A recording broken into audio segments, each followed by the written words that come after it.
So today we're going to look at Deuteronomy chapters 1 and 2, specifically more so chapter 1, just a snippet at the beginning of chapter 2. So I'm going to paraphrase the story. I do recommend that you do actually read the whole thing. But basically, God tells the Israelites and Moses that this new land, they can have it.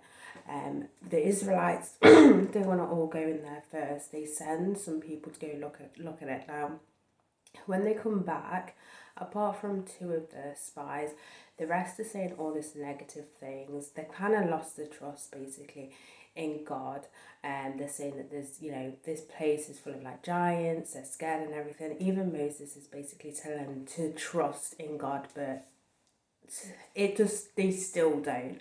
So basically God says you're not allowed in this land, and the only people that are allowed in this land is the two spies that said positive things about this new place, and also the children that don't know yet right and wrong, which again, that's like a justifiable thing because they can't comprehend what's right, what's wrong, so they're allowed.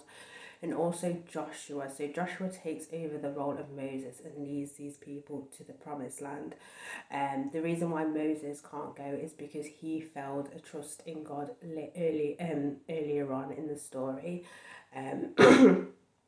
So he is not allowed. So he and the rest of everyone else is to wander or basically to walk around this wilderness. Now, you're probably thinking, that's harsh, especially when not everyone kind of said it, but it was the spy's fault for saying it, but he knew that at this point the rest of them had lost trust in God. Now, you're probably thinking that's really harsh, but God knew. So God basically knew that this time, these people spending all these years in the wilderness, that their belief in him, their trust in him would grow.